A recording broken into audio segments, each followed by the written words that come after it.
Ouais, salut YouTube.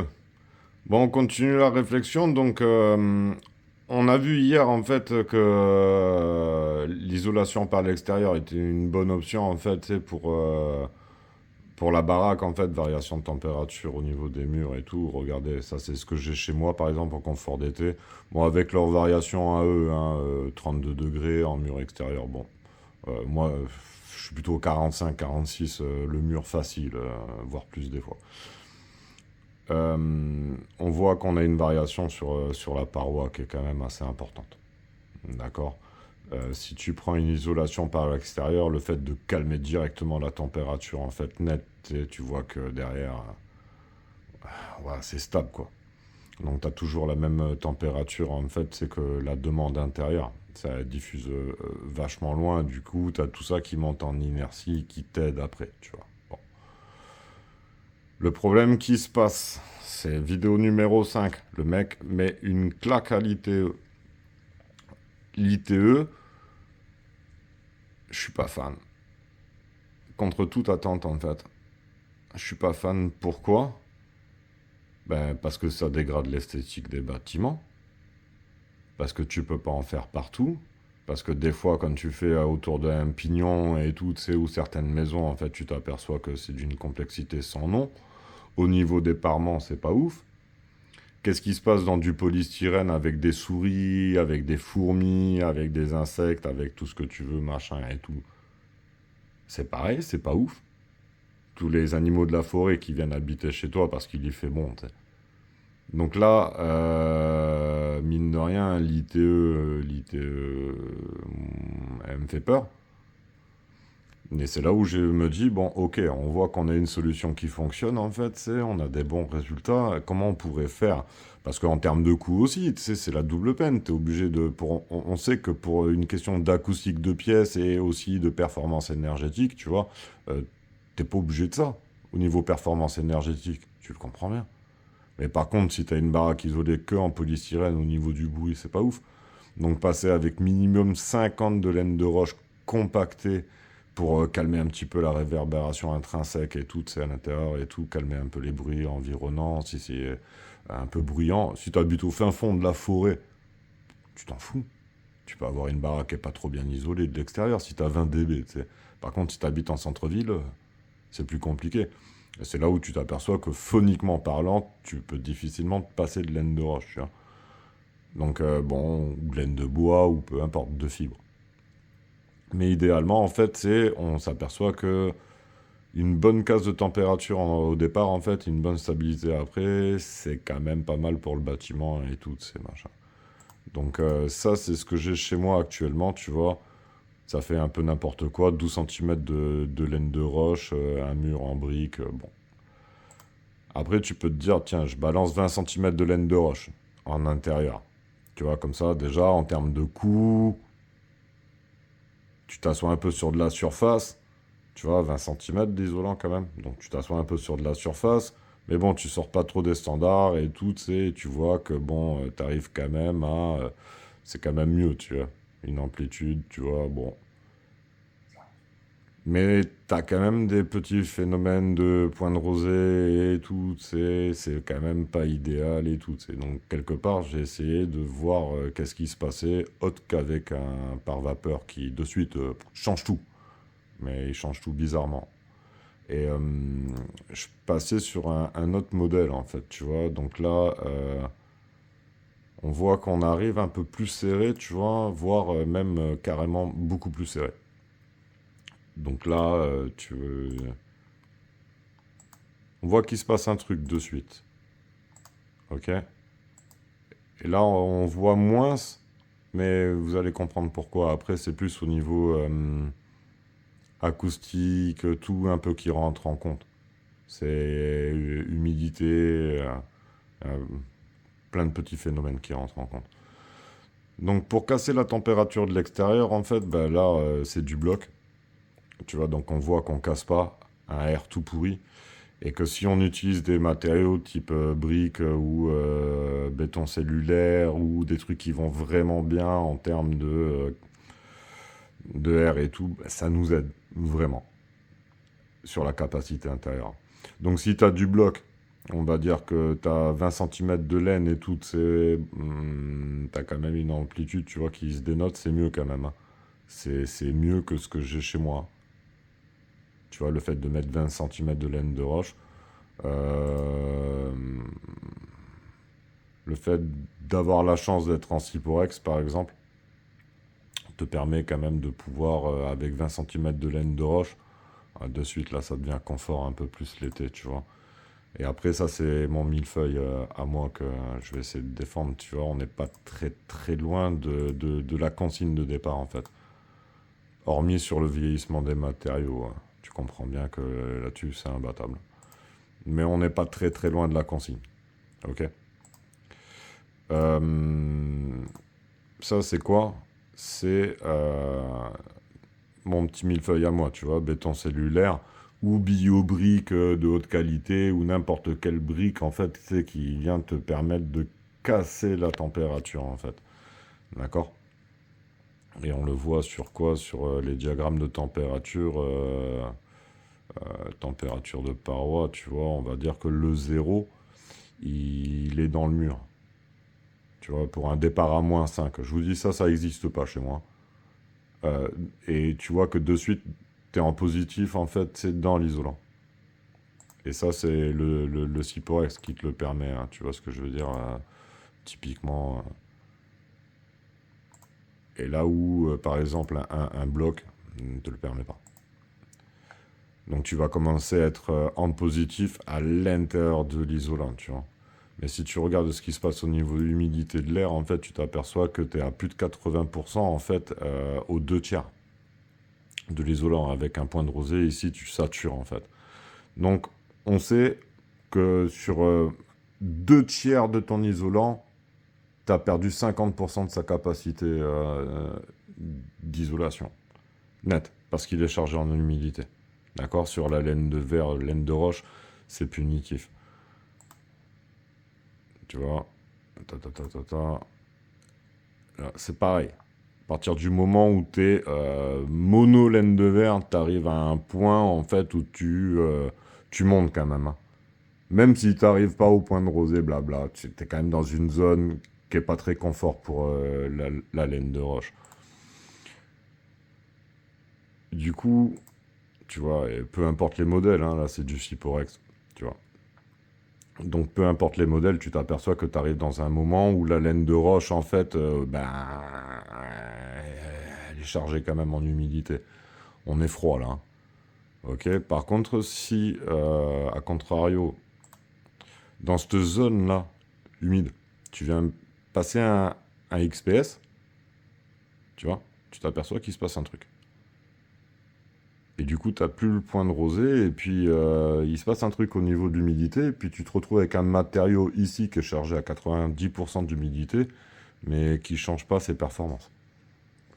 Et là, je pense qu'on peut tenir un truc. Donc on a celle-là qui charge un peu, mais celle-là, c'est de la laine de roche compactée. Pareil à -5. Regardez, on va mettre juste un par vapeur et on va regarder ce qui se passe. Oh, diagramme. Bam. Le pare-vapeur, lui, bah, il est sympa, tu vois. On sait pas trop pourquoi. Il me fait perdre 8% d'humidité relative. Magique.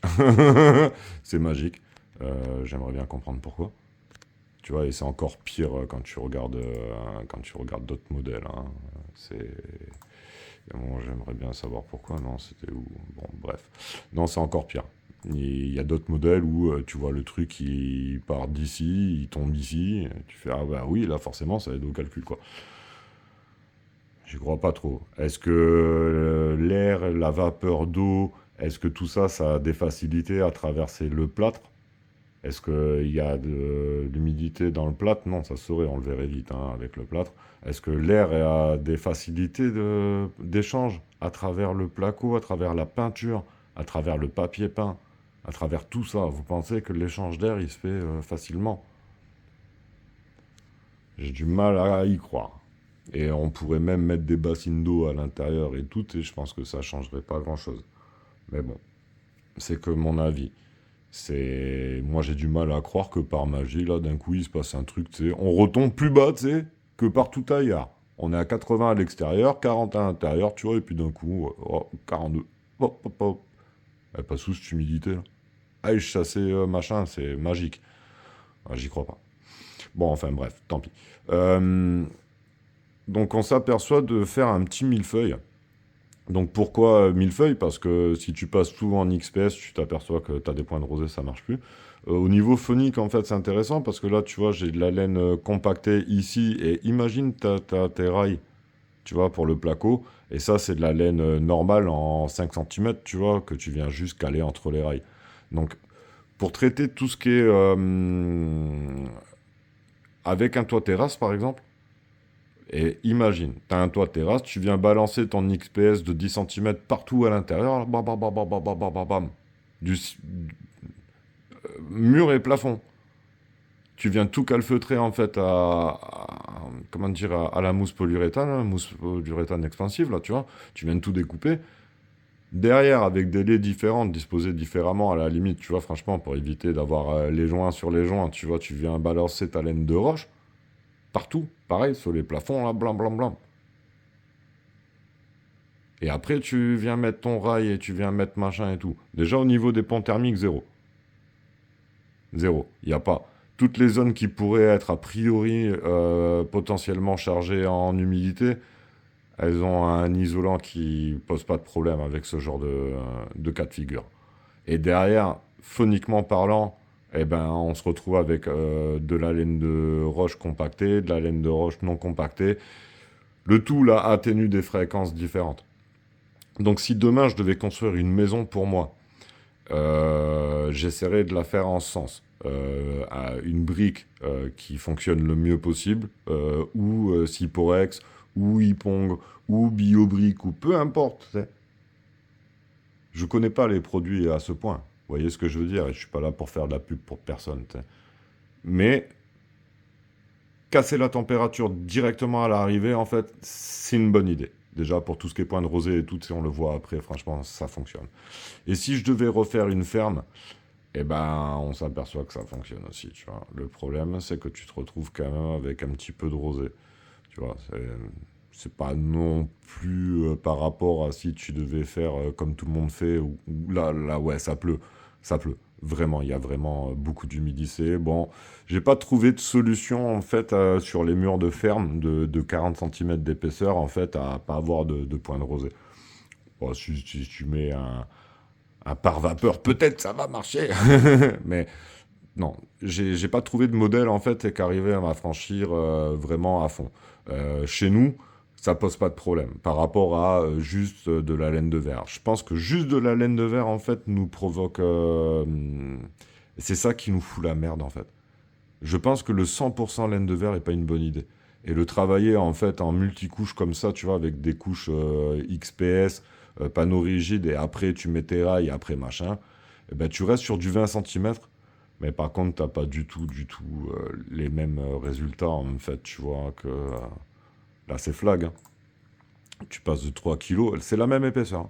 Hein. Je triche pas, tu vois, ça sert à rien, sinon c'est pas des.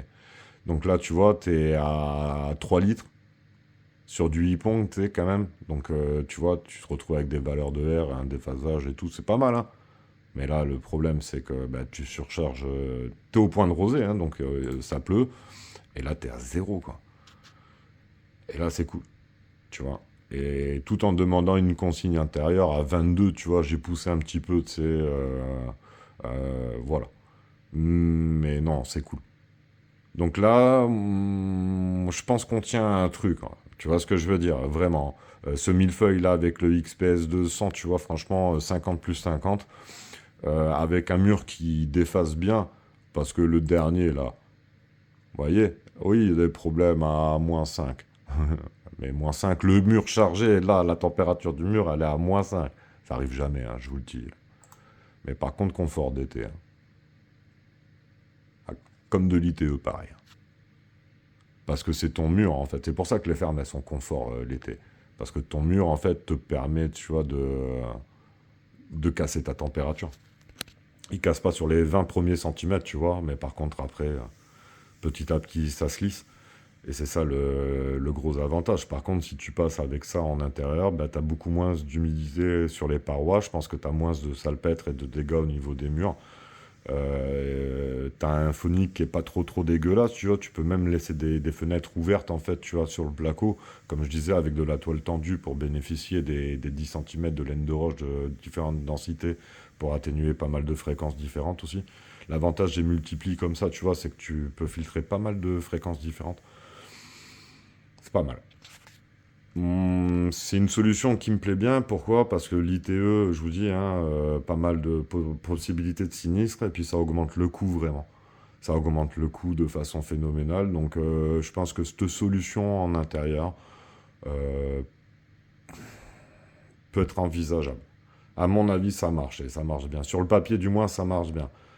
Mais ça part d'abord de l'idée, et le papier vérifie que ça marche bien l'idée. Donc c'est bon signe en fait. Quand c'est l'inverse, que ça part tout du papier, tu vois ce que je veux dire, qu'il n'y a pas d'idée derrière, c'est compliqué. Mais là, derrière, c'est une idée, c'est de la logique et tout. À mon avis, ça doit pouvoir le faire. Donc, à moindre coût, isoler une ferme, en fait, avec 10 cm d'XPS, 5 cm de roche compactée, 5 cm de roche non compactée, BA13, moi, je parie dessus. Donc, voilà. Aussi simple que ça. Donc, sur du bloc, on voit que ça marche aussi, mais ça marche moins bien. Sur une construction neuve, faut pas faire l'impasse en fait, c'est sur la qualité intrinsèque de la résistivité du lambda des briques en fait. On voit on en est terriblement dépendant pour avoir un bon résultat après. Aussi simple que ça, c'est pour ça que l'ITE en fait qui vient corriger tout le problème en fait, bah, simplifie la vie au niveau du calcul. Elle la complexifie sur la mise en œuvre. Allez, bisous la famille, portez-vous bien, ciao.